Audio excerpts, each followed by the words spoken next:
अज्ञानतिमिरान्धस्य ज्ञानाञ्जनशलाकया चक्षुरुन्मिलितं येन तस्मै श्रीगुरवे नमः। वाञ्छाकल्पतरुभ्यश्च कृपा सिन्धुभ्यैव च पतितानां पावनेभ्यो वैष्णवेभ्यो नमो नमः।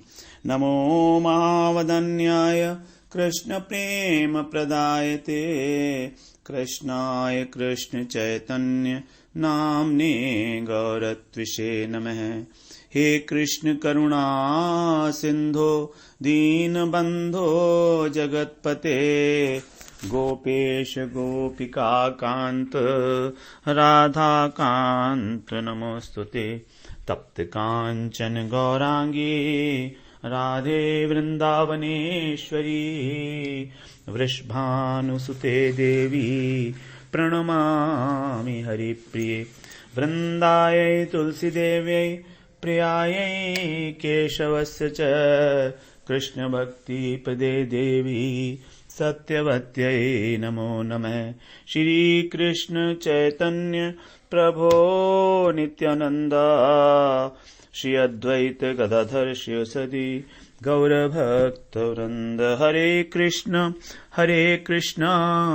कृष्ण कृष्ण हरे हरे हरे राम राम राम हरे हरे।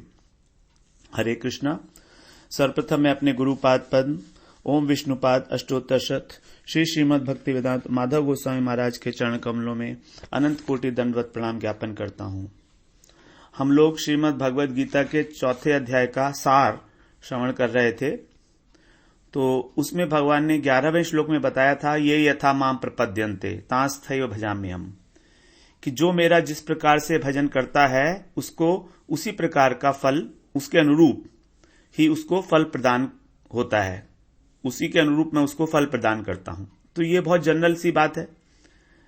हम लोग बात की थी कि भगवान हमारे हृदय में अंतर्यामी रूप से स्थित है, परमात्मा के रूप में। अब परमात्मा स्वरूप में वो बिल्कुल निरपेक्ष हैं, निष्पक्ष हैं। वो किसी के साथ भी पक्षपात नहीं करते। क्यों?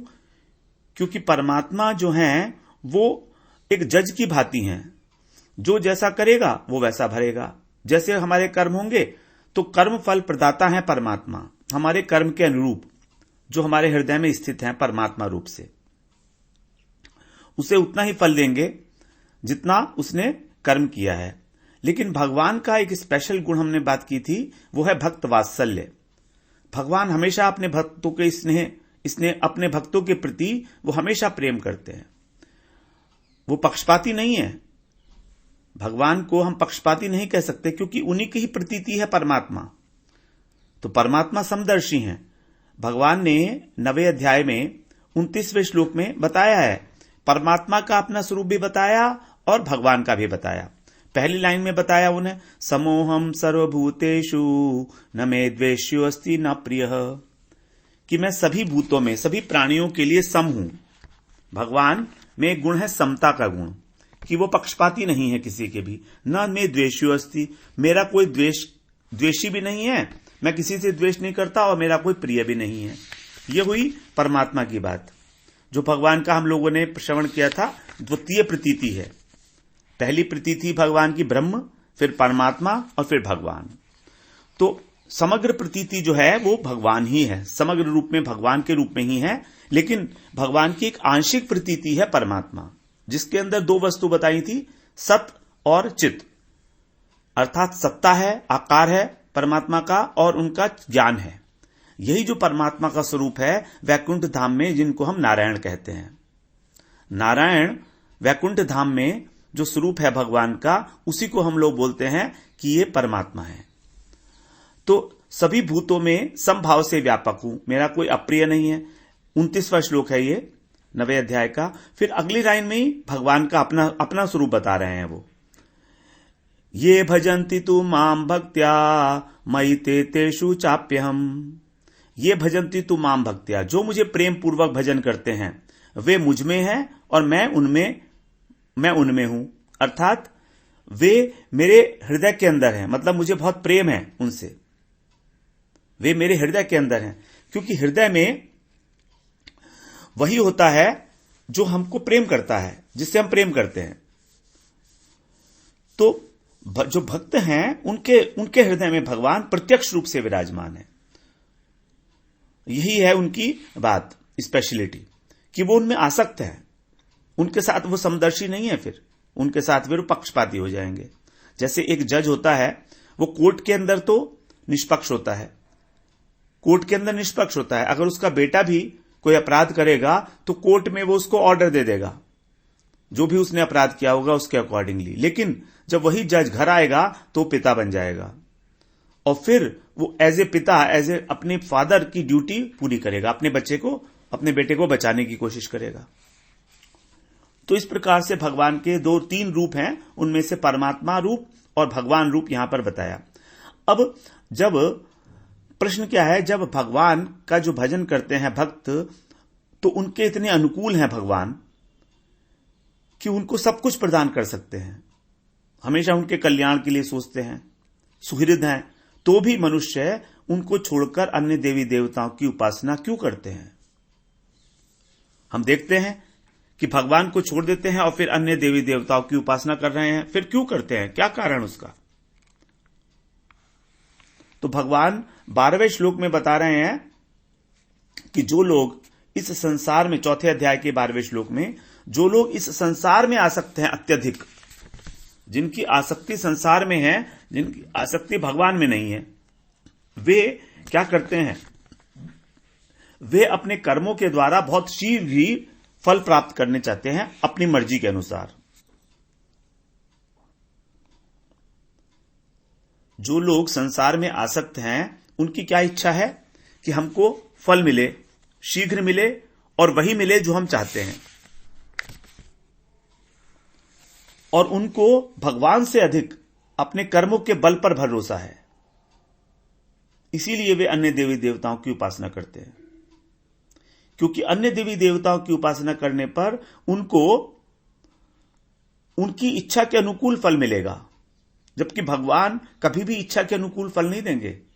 जो हमारे लिए कल्याणकारक है वही फल हमको देंगे भगवान, क्योंकि भगवान हमारे हितैषी हैं और परमात्मा हमारे हितैषी नहीं है, न ही देवी देवता हमारे हितैषी हैं। देवी देवता तो भगवान के अधिकारी हैं, अधिकृत रूप से वो लोग को पोर्टफोलियोज दिए गए हैं कि आप इतना फल दे सकते हो, ये आपकी डोमेन में है, वो उतना फल दे देंगे। बस जितना उनकी पूजा की जाएगी उतना फल वो दे देते हैं। लेकिन जब उनकी पूजा अच्छी तरह से मनोयोग के साथ नियम पूर्वक की जाएगी तो वो बहुत शीघ्र फल देते हैं, और जो बद्ध जीव है उसकी इच्छा है उसके अनुकूल फल देते हैं। और बद्ध जीव की इच्छा क्या होगी? हमारी इच्छा क्या होगी? हमारी इच्छा यही होगी कि हमको भोगों की प्राप्ति हो संसार में, इससे ऊपर और क्या इच्छा होगी हमारी? संसार की सुख सुविधाएं हमको मिलती रहें, यही है हमारी इच्छा। और लेकिन भगवान तो ऐसी सुख सुविधाएं नहीं देंगे भगवान का भजन करने वालों को, इसीलिए वो लोग अन्य देवी देवताओं की पूजा करते हैं। फिर 13वें-14वें श्लोक में भगवान ने अपना उदाहरण दिया कि किस प्रकार वे कर्म करते हुए भी अकर्ता हैं। भगवान कर्म करते हैं, क्या कर्म करते हैं भगवान? भगवान ने चतुर्वर्णों की सृष्टि की, चातुर्वर्ण्यम मया सृष्टम, तो भी वो अकर्ता हैं। क्यों? क्योंकि उनको कर्म फल की कामना नहीं है, इसलिए वो कर्म करने से अलिप्त है, लिप्त नहीं होते, वो आसक्त नहीं होते किसी भी कर्म में। तो भगवान ने यहां पर 13 और 14वें श्लोक में अपना ही उदाहरण देके बताया कि देखो, जिस प्रकार से मैं कर्मयोग का आचरण कर रहा हूं, अर्थात मेरे अंदर कोई कर्तापन का भाव नहीं है, तभी भगवान ने बोला विद्धि अकर्तारम अव्ययम, मुझको तू अकर्ता ही जान। तो किस प्रकार से कर्म योग का आचरण करने से, कर्तापन का त्याग करने से कर्म के बंधन से मुक्त हुआ जा सकता है। फिर 15वें श्लोक में भगवान ने बताया कि पूर्व काल में अनेक अनेक ऋषि मुनियों ने, मुमुक्षु लोगों ने भगवान को इसी प्रकार प्राप्त किया था। जैसे पहले भगवान उदाहरण दे आए हैं जनक जी का, सूर्य, मनु, इक्ष्वाकु, इन सब का उदाहरण भगवान दे आए हैं पहले। अब 8 श्लोकों में आगे के 16 से लेकर 23 तक भगवान कर्म तत्व का रहस्य बता रहे हैं, जो बहुत ही गहन विषय है, गहना कर्मणो गति। 8 श्लोकों में 16 से लेकर 23 तक 17वें श्लोक में बताया भगवान ने कि गहना कर्मणो गति, इस कर्म की गति बड़ी गहन है। इसमें हमें 3 प्रकार के कर्म बताए, कर्म, अकर्म और विकर्म। तो इन तीनों को हमको भली भांति जानना चाहिए, तभी हम कर्म योग में प्रवृत्त हो सकते हैं और संसार बंधन का नाश कर सकते हैं। संसार बंधन कैसा है? अशुभात, मोक्ष से अशुभात, यद ज्ञात्वा मोक्ष से अशुभात। अशुभ बताया है, संसार में बंधन को अशुभ बताया है, तो भी हम वही काम करते हैं जो हमारा संसार बंधन और पुष्ट कर दे। तो फिर कर्म का तत्व रहस्य बताते हुए भगवान ने बताया है कि कर्म को करते हुए भी उससे लिप्त नहीं होना, यही है कर्म में अकर्म। कर्म को कर रहे हैं, लेकिन कर्म को इस प्रकार किया जा रहा है कि उसमें लिप्तता नहीं हो रही है। लिप्तता हमारी 2 प्रकार से होती है, या तो हम कर्म में आसक्त होते हैं, फल में आसक्त होते हैं, और या फिर हम लोग कर्तापन का अहंकार पाल लेते हैं। 2 प्रकार से ही हमारी लिप्तता होती है कर्म के अंदर। तो भगवान यहां पर अपना उदाहरण दिया, फिर अनेक ऋषि मुनियों का उदाहरण दिया, मुमुक्षु लोगों का उदाहरण दिया। इस प्रकार भगवान ने कितने ही उदाहरण दिए हैं हमको, और उदाहरण देकर हमको बता रहे हैं, हमको वो प्रतिष्ठित कर रहे हैं इस बात में बार बार कि आप लोग भी ये जानकर बिल्कुल भी कर्म से लिप्त नहीं होना है, क्योंकि कर्म से लिप्त हुए तभी हमारा आगे का वो बनेगा, संस्कार बनेगा कर्म का। तो कर्म का संस्कार ना बने, हमारा कर्म बंधन ना हो, इसी के लिए भगवान हमको बार बार कर्म तत्व को समझा रहे हैं। यहां पर 8 श्लोकों के अंदर उसका रहस्य बता रहे हैं। अब इसके आगे फिर भगवान ने बताया कि जब हमारी बुद्धिमान कौन है? बुद्धिमान वही व्यक्ति है जो ऐसा जानकर आचरण करता है। बुद्धिमानी की बड़ी प्रशंसा की है भगवान ने कि जब हम किसी कर्म को पूर्व संकल्प से रहित होकर करते हैं या कामना से रहित होकर करते हैं, तब वो क्या होता है, उस ज्ञान की जो अग्नि है, ये जो जानकारी है हमारी कि हम उसमें कामना से रहित होकर कर्म कर रहे हैं, तो ये जो जानकारी है हमारी, जो ज्ञान है हमारा, ये अग्नि ही कर्म के फल को जला देती है। कर्म के फल को जलाती है यही अग्नि। तो इस प्रकार से, और फिर कर्म का बंधन भी नहीं होता। फिर हमें कर्म का बंधन क्यों होगा? तो ऐसा करने वाला जो व्यक्ति है वही वास्तव में जो है पंडित है। भगवान ने कहा वही पंडित है वास्तव में, जिसके ये सारे के सारे कर्म जल जाते हैं। फिर भगवान ने श्री भागवत में भी बताया है, एक जगह क्या बताया है, न मत अर्पत। भगवान ने भागवत में बताया है कि किस प्रकार से जो कर्म हैं हमारे जल जाते हैं, मतलब भुने हुए उसके बराबर हो जाते हैं, गेहूं के और धान के। वहां बताया है, न मैया वेशित धियाम काम है कामाय कल्पते भर्जिता क्वथिता धाना प्रायो बीजाय नेशते।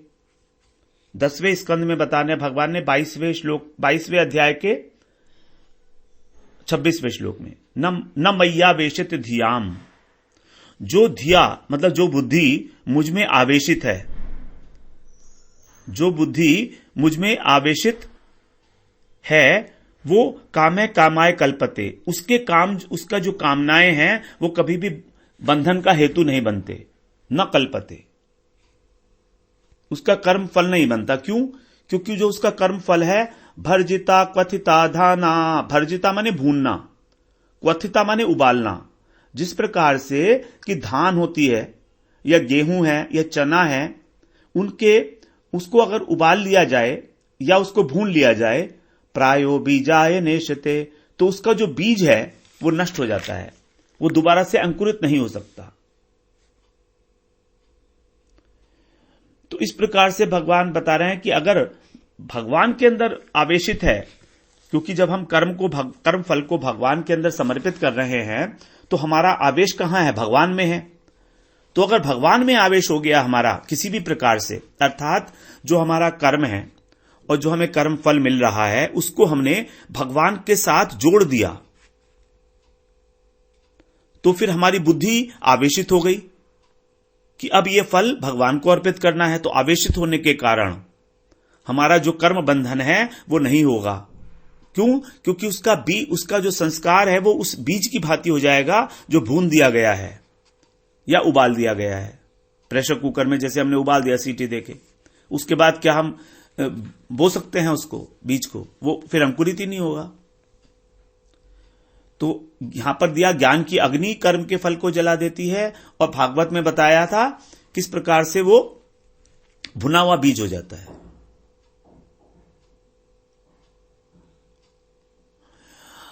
अब जो भगवान बता रहे हैं कि जो ब्रह्मज्ञानी लोग हैं वे भी ऐसे कर्मयोगी की प्रशंसा करते हुए उसको पंडित कहते हैं। तभी बताया ना, तमाहु पंडितम बुधा। बुधा का मतलब जो ब्रह्मज्ञानी हैं, जो ब्रह्म को जानने वाले हैं, वे भी ऐसे कर्मयोगी को प्रशंसा करते हैं, उसको पंडित बोलते हैं। तो ज्ञानियों के द्वारा भी पंडित कहा जाना बहुत महत्वपूर्ण है यह बात। अब वह व्यक्ति क्या करता है, वो जब ना तो उसको कर्म में आसक्ति रही, ना उसको कर्म के फल में आसक्ति है, तो वो हमेशा तृप्त रहता है, और तृप्त रह के वो कर्म करते हुए भी अकर्मता को प्राप्त हो जाता है। यही है कर्म में अकर्म। अब इस स्थिति में, कर्म में अकर्म वाली जो स्थिति है, इस स्थिति में दो प्रकार के पुरुष देखे जाते हैं। एक तो है निवृत्ति परायण और एक है प्रवृत्ति परायण। निवृत्ति और प्रवृत्ति परायण। निवृत्ति परायण कौन है? जो संसार से विरक्त है। निवृत्ति का मतलब है छोड़ना। जो निवृत्त हो चुके हैं, संसार से विरक्त हैं, उनका मन, इंद्रियां सब कुछ वश में है। वे किसी प्रकार का संग्रह नहीं करते, केवल शरीर निर्वाह के लिए ही आवश्यक कार्य को करते हैं। अर्थात उन्होंने कर्मों का स्वरूपतः त्याग कर दिया है। इसी को बोलते हैं कर्म का स्वरूपतः त्याग। केवल शरीर के लिए ही काम करना, बाकी कोई काम नहीं। इसी को कहा गया है कर्म संन्यास।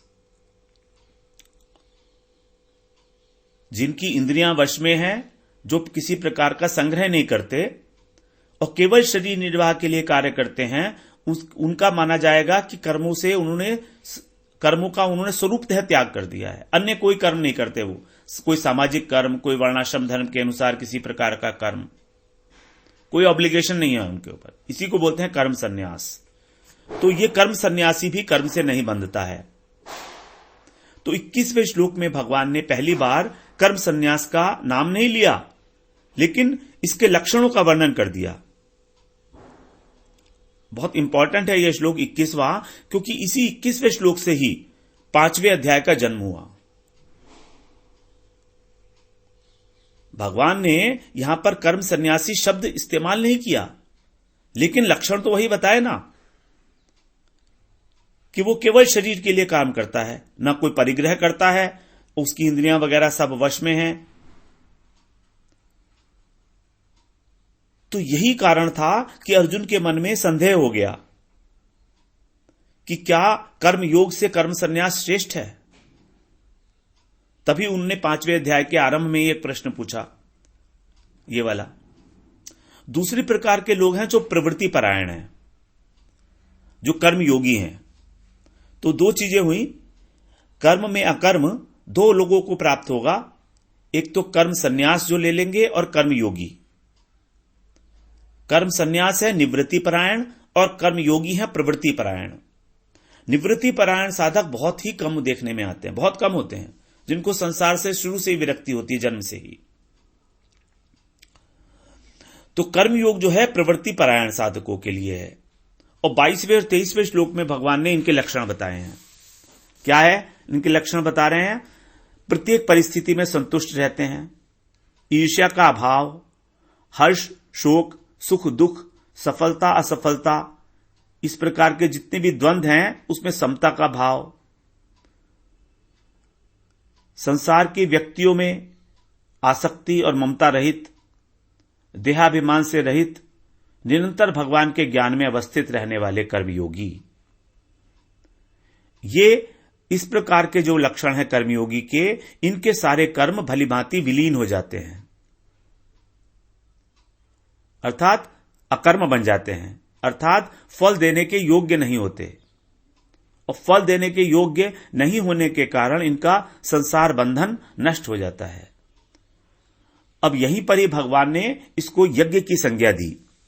जब कर्तव्य कर्म को कर्म योग के अनुसार किया जाता है, अर्थात उसके अंदर कर्म का आसक्ति, कर्म फल की आसक्ति, अहंता का त्याग करके उसको भगवान के समर्पण कर दिया जाता है, तभी उसको कहा जाता है यज्ञ। इसीलिए अब भगवान ने आगे 12 प्रकार के यज्ञ की वर्णन किया, और इनमें से जो ज्ञान यज्ञ है उसको सर्वश्रेष्ठ बताया भगवान ने। तो हम लोग यज्ञ का वर्णन एक बार पहले भी कर चुके हैं, उसको हम लोग अभी समराइज नहीं करेंगे क्योंकि पहले एक बार कर चुके हैं उसको डिटेल में, फिर आगे भी हम लोग करेंगे इसको थोड़ा सा। तो ज्ञान यज्ञ को भगवान ने सर्वश्रेष्ठ बताया है। इस प्रकार 12 प्रकार के यज्ञ जो हैं बता के, अब ये सारे यज्ञ इन अनेक, ये 12 ही नहीं है, ये तो प्रधान यज्ञ हैं। वेदों में इस प्रकार के अनेक अनेक यज्ञों का विस्तार से वर्णन हुआ है, विस्तार से, लेकिन ये सभी यज्ञ कर्म से ही उत्पन्न हुए हैं। और इस यज्ञ के रहस्य को जानकर, अर्थात कर्म योग के रहस्य को जानकर ही कर्म बंधन से मुक्ति मिलती है। ज्ञान यज्ञ श्रेष्ठ क्यों है? क्योंकि ज्ञान प्राप्त होने के बाद संपूर्ण कर्म उसी में विलीन हो जाते हैं, समाप्त हो जाते हैं।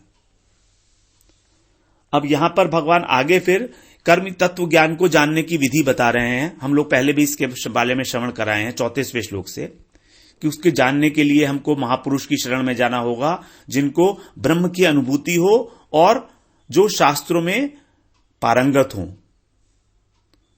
उनकी जो ब्रह्म की अनुभूति होना मुख्य लक्षण है, और उसको स्वरूप लक्षण बोलते हैं, और उनका शास्त्रों में पारंगत होना यह गौण लक्षण है, जिसको तटस्थ लक्षण भी बोल सकते हैं। क्योंकि जब अनुभूति होगी तभी उनकी कृपा फलवती होगी, तभी वो शिष्य पर कृपा कर सकते हैं।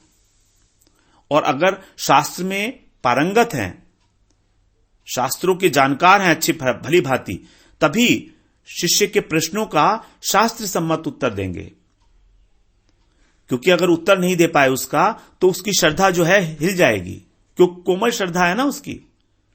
तो इस प्रकार से शास्त्रों का द्वारा उत्तर, शास्त्रों के अनुसार उत्तर देकर उसकी श्रद्धा को दृढ़ बना देते हैं ऐसे महापुरुष। और शिष्य का भी कर्तव्य बताया कि उसको 3 प्रकार से सेवा करनी है। सबसे पहले गुरु की शरणागति, शरणागति प्राप्त करके कि उनकी सेवा, और उनकी सेवा प्राप्त करके ही उनसे अपनी अपने कल्याण संबंधी प्रश्न पूछने चाहिए, जो हमारे लिए इमीडिएटली एप्लीकेबल हैं, पर्टिनेंट क्वेश्चंस, सटीक क्वेश्चन, सटीक प्रश्न। कई बार सिर्फ तर्क के लिए प्रश्न नहीं करना चाहिए गुरु से या किसी भी वैष्णव से, किसी भी महापुरुष से। फिर आगे की 3 श्लोकों में भगवान ने तत्व ज्ञान की महिमा का वर्णन किया कि तत्व ज्ञान को प्राप्त करके मोह का नाश हो जाएगा। देखिए, मोह का कारण ही है अज्ञान। मोह है तमोगुणी वृत्ति। मोह का मतलब है आवरण, और इस आवरण को हटाने के लिए ज्ञान का प्रकाश चाहिए। ज्ञान को कहा गया प्रकाश। और गुरु क्या है? गुरु वही है जो अज्ञान से ज्ञान में ले जाएं, अंधकार से प्रकाश में ले जाएं। गु और रू, जो अंधकार से प्रकाश में ले जाता है, उन्हीं को बोलते हैं गुरु। तो जब मोह का नाश होगा तब हमको अनुभूति होगी परमात्मा तत्व की। इसका उदाहरण देते हुए बताया भगवान ने कि जो अतिशय पापी व्यक्ति है, वो भी इस ज्ञान के द्वारा संसार से पार हो सकता है। अतिशय पापी, पापी से भी पापी। तो क्या जब वो पार हो गया तो उसके पाप रह जाएंगे? समुद्र से उपमा दी ना यहां पर, पाप रूपी सागर से। तो फिर आगे समाधान करते हैं उसका कि वो ज्ञान अग्नि के समान है और सभी पापों को जला देती है। तो इससे यह पता लगता है कि ज्ञान कितना पवित्र है, अग्नि की भांति, क्योंकि अग्नि में चाहे कुछ भी डालो वो उसको सबको समाप्त कर देती है और स्वयं पवित्र रहती है। तो ये ज्ञान प्राप्त कैसे होगा? यहां पर भगवान ने बताया, कालेन आत्मनि विंदति तत्स्वयं योग संसिद्ध। कर्म योग की साधना करते करते क्रमशः जब सिद्धि प्राप्त होगी तब यह ज्ञान प्राप्त होगा। कालेन आत्मनि, दीर्घ काल तक, दीर्घ काल में ज्ञान होगा। यह प्रोसेस बताया है कर्मयोग का। तो कर्मयोग से पहुंचने का रास्ता जो है वो ज्ञान को प्राप्त करने का, वो दीर्घ काल तक जब हम उसका पालन करेंगे तभी होगा, और कोई रास्ता भी नहीं है। ज्ञान को प्राप्त करने के लिए हृदय शुद्धि चाहिए, और हृदय शुद्धि के लिए कर्मयोग करना ही पड़ेगा। अब 39वें श्लोक में बताया भगवान ने कि ज्ञान प्राप्ति के लिए अधिकारी कौन है? श्रद्धा। क्योंकि श्रद्धा के साथ साथ अपने साधन के अंदर तत्परता होनी चाहिए, सावधानी, लगातार उस पर लगा रहे। यह नहीं कि कुछ दिन साधन भजन किया, कुछ दिन नहीं किया। निरंतर भजन करना चाहिए और अपने मन, बुद्धि और इंद्रियों को संयमित करना चाहिए, तभी उसे परम शांति प्राप्त होगी। हम लोग मन, बुद्धि और इंद्रियों को संयम करने की बात कई बार कर चुके हैं और करते रहेंगे। इसीलिए यही कारण है कि भगवान ने मन, बुद्धि और इंद्रियों के बारे में 3रे अध्याय में, जो लास्ट में 37वें श्लोक से लेके आगे तक सब पूरा बताया था 7 श्लोकों में, कि किस प्रकार से इनको वश में करना है इंद्रियों को। क्योंकि काम के अड्डे हैं ये लोग। हमारा काम, जो हमारी कामना है, वो मन, बुद्धि और इंद्रियों में रहती है, और काम रूपी शत्रु को मारने के लिए हमें अपनी बुद्धि को एकनिष्ठ करना होगा। तो इस ज्ञान की प्राप्ति में 3 बाधाएं बताई हैं। जो स्वयं तो कुछ जानता नहीं, और तथा जो जानते हैं उन पर श्रद्धा नहीं करता, उनकी बात नहीं मानता, हमेशा संशय युक्त रहता है, और उस संशय को हटाने के लिए कोशिश भी नहीं करता, ऐसे अज्ञ पुरुष का पतन हो जाता है। बताया ना भगवान ने, अज्ञ, अश्रद्धा, अज्ञ और संशयात्मा, ये 3 प्रकार के लोग। तो अज्ञ पुरुष जो है उसका पतन हो जाता है, क्योंकि वो जानने की कोशिश नहीं करता है, चेष्टाशील भी नहीं होता है। उसको संसार में ही कोई सुख नहीं है, आगे भी कोई सुख नहीं मिलेगा, परलोक में भी कोई सुख नहीं मिलेगा। फिर अंत में भगवान ने 41 और 42वें श्लोक में इस कर्मयोग के तत्व का उपसंहार करते हुए दोबारा से कर्मयोग की आवश्यकता पर बल दिया, कि जिसका पालन करने से हृदय शुद्ध हो गया है कर्मयोग के पालन करने से, और तथा जिसकी विवेकवती बुद्धि के द्वारा सभी संशय नाश हो गए हैं, उसे कभी कर्म बंधन नहीं होता। अर्थात हमारा कर्तव्य क्या है कि कर्मयोग के द्वारा हृदय को शुद्ध करके तत्व ज्ञान की प्राप्ति, जिससे हमारे को सब संशय नाश हो जाए। संशय नाश बड़ा इंपॉर्टेंट है, वरना अदरवाइज कहा संशयात्मा विनश्यति। इसीलिए लास्ट में अर्जुन को बोल रहे हैं, आज्ञा दे रहे हैं कि तू ज्ञान रूपी तलवार से संशय का नाश कर दे। और श्रद्धापूर्वक कैसे कर? श्रद्धापूर्वक अपने स्वधर्म का अर्थात कर्तव्य कर्म में लग जा, अर्थात युद्ध के लिए खड़ा हो जा। तो भगवान की बात को ध्यान में रखते हुए ही अर्जुन ने 18वें अध्याय के अंत में जब उसका संशय नाश हुआ तो इस बात को एक्नॉलेज किया है कि मेरा संशय स्थितो अस्मि गत संदेह, मेरा संदेह अब चला गया है।